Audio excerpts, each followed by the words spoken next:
Hello friend, नमस्कार। आप सभी का स्वागत है आपके यूट्यूब चैनल बकलोल डॉग्स में। मैं प्रवीण आपका स्वागत करता हूं। आज हम बात करेंगे कांग्रेस पार्टी के दोगलेपन के बारे में, उसके दोहरे चरित्र के बारे में बात करेंगे, जो कि उनका हमेशा से रहा है। ये कोई नई बात तो नहीं है, ये सभी को पता है कि कांग्रेस पार्टी का चरित्र कैसे रहा है और कैसे चरित्र को लेके वो आगे बढ़ रहे हैं। आइए देखते हैं, बैठ मजा आएगा। 16 तारीख को सुबह माननीय राहुल गांधी जी को एक नोटिस दिया गया। उस नोटिस में करीब करीब 2 पन्नों जितने लंबे प्रश्न थे।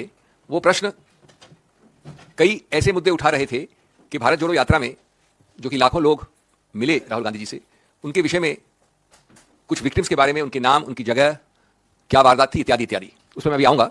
लेकिन यह हुआ 16 को। दिल्ली पुलिस ने आके ये नोटिस दिया उनको कि हम आपसे चाहते हैं इन प्रश्नों का उत्तर। ये प्रश्न थे राहुल जी के उस वक्तव्य के विषय में जहां उन्होंने कहा था कि कई महिलाएं जो मिलती हैं वो डोमेस्टिक वायलेंस की बात करती हैं, बलात्कार की बात करती हैं और परिवार में उत्पीड़न की बात करती हैं। और इसके विषय में इस क्वेश्चनर ने उनके नाम, उनकी रहने की जगह, क्या हुआ क्या नहीं हुआ, ये सब पूछा गया है दिल्ली पुलिस द्वारा। मेरे साथ अन्याय हुआ है, मेरे साथ अन्याय हुआ है। तो अभी जाके कैम्ब्रिज में जो भारत जोड़ो यात्रा में जो जो उन्होंने अनुभव किया, तो उसके बारे में उन्होंने वहां जाके भारत का प्रचार किया कि छवि ऐसे है, वहां के महिलाओं को मारा जा रहा है, प्रताड़ित है महिलाएं, हिंसा हो रही है उनके साथ। तो ये सब जाके भारत की छवि बिगाड़ने की कोशिश की थी। तो दिल्ली पुलिस की तरफ से उनको पत्र भेजा गया और उनको पूछा गया कि कहाँ की कौन सी महिलाएं, उनकी जानकारी दीजिए ताकि हम उनका मदद कर पाए इस प्रकार से, ताकि समाज को सुधारने के लिए यही सब कदम लेना पड़ेगा ना। जैसे हमें कोई बता रहा तो हम पुलिस को वो कर सकते हैं। तो इस प्रकार से पूछा जा रहा है, तो उनको लग रहा है कि मोदी जी करवा रहे हैं ये सब। तो ये सब बकैती करने से पहले सोचना चाहिए ना कि मेरे बकैती से भारत की छवि बिगड़ रही है या भारत की छवि बन रही है, इस प्रकार की बात होनी चाहिए। लेकिन नहीं, बकैती करना। और जम्मू कश्मीर में जो उनको टेररिस्ट मिला था तो उसके बारे में भी पूछा गया उनसे। तो देखते हैं अभी क्या आगे। इनका तो पहले ही रोना चालू हो गया कांग्रेस पार्टी लोगों का, और जिसको अपने बजट का, पिछले साल का बजट पढ़ रहे थे जो मुख्यमंत्री, वो भी बड़ी बड़ी बात कर रहे हैं। बता, जिसको अपने बजट का नहीं पता है वो बता रहा है दूसरे के बारे में। तो आपसे तो उम्मीद भी नहीं है। जो अपने बजट का करंट नहीं बता पा रहा है वो तो 140 दिन यात्रा का क्या बता पाएगा वो आदमी। पानी से बिजली निकालने वाली बात कर देगा वो पगला। ये भी ठीक है। दिल्ली पुलिस इस प्रकार की साहस करे, ये असंभव है।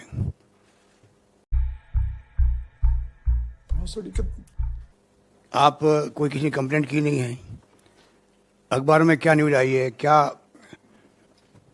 राहुल गांधी जी ने यात्रा के दौरान में अपनी बात बोली है, उसको लेके कोई केस बने इस प्रकार से, देखा आपने लापरवाही का नतीजा है। ये अभी सिंघवी साहब ठीक कह रहे थे। 75 साल की हिस्ट्री में पहली बार हो रहा होगा कि आप इस आधार पर केस दर्ज करके आप पूछताछ शुरू कर दे राष्ट्रीय नेता से। मैं किसी गौर निंदा करता हूं और मैं इतना कह सकता हूं कि इंदिरा जी के वक्त में भी जब जनता पार्टी का शासन आ गया था तो इसी प्रकार की हरकतों में उतर गए थे लोग उस वक्त में। क्या बोला तूने? और जनता ने जवाब दिया करारा, और 80 के अंदर भारी बहुमत से इंदिरा गांधी जीती थी चुनाव। पूरे पगलों की फौजी है। देखते आगे। अब अभी आगे क्या R&D रोना करते हैं ये लोग। आप लोग मजा लीजिए, क्योंकि जब बाहर, देश के बाहर जाके भारत की बदनामी कर रहे हैं, यहाँ की महिलाएं प्रताड़ित है, तो आपका समाज को सुधारने के लिए आपका कोई योगदान नहीं रहना चाहिए कि आपकी कोई जवाबदारी नहीं बनती कि सिर्फ प्रधानमंत्री बनने के लिए घूम रहे हो देश में। यहाँ की महिलाओं के पीछे आपकी जवाबदारी नहीं है कि उनका जीवन सुधर जाए, उनके जीवन में कुछ अच्छा हो जाए। हाँ, Wait a minute. Who are you? कि बस ऐसी हवा में बात कर रहे। तो पुलिस ने पूछा कि बताइए कहाँ की घटना है, हम उसको सुधारने का प्रयास करेंगे, उसके पीछे दर्ज करेंगे मुकदमा, उसको इंसाफ दिलाएंगे। लेकिन तुम्हारे साथ ऐसी घटना घटी ही नहीं कि तुम जो बता पाओ, क्योंकि तुम्हारे साथ घटना घटी होगी तो तभी बताओगे ना, नहीं तो कहाँ से बता पाओगे तुम।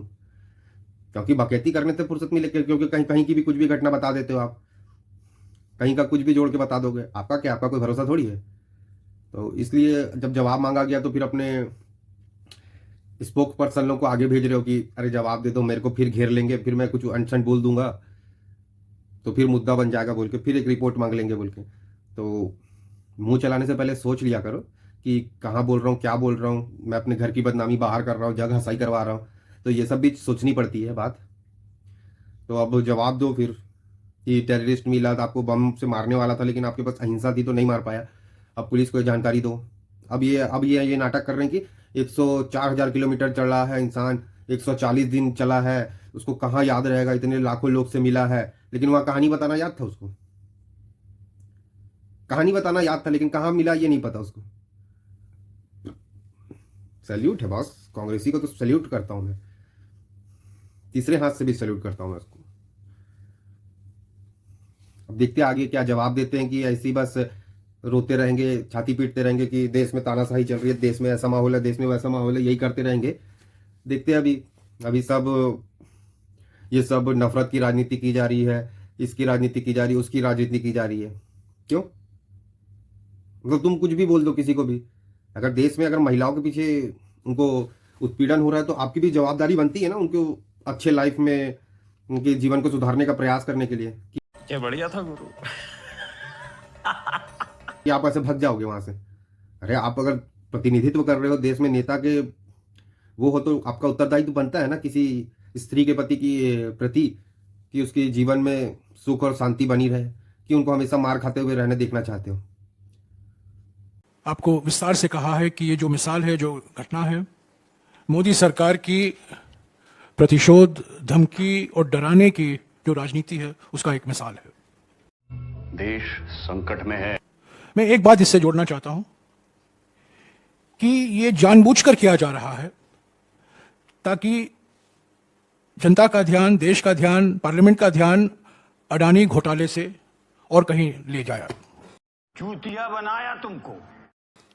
जब से 16 पार्टियों ने एकजुट होकर जेपीसी की मांग की, जब से राहुल जी ने करीब 50 मिनट तक अडानी घोटाले पर लोकसभा में अपनी बात रखी, तब से यही नहीं, अभी और सुनिए, ये रणनीति अपनाई है मोदी सरकार ने, मंत्रियों ने। उनको बदनाम करने में लगे हुए हैं। जो उन्होंने कैम्ब्रिज में और लंदन में कहा है उसको गलत तरीके से उसे अर्थ निकालने के, तोड़ मरोड़ कर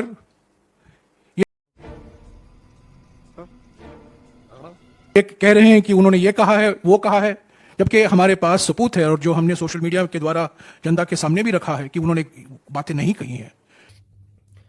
आनंद लीजिए, खुश रहे और कमेंट करके बताएं आपको वीडियो कैसा लगा, और अब आज्ञा दीजिए। जुड़ने के लिए बहुत बहुत आभार। जय भारत, जय हिंद।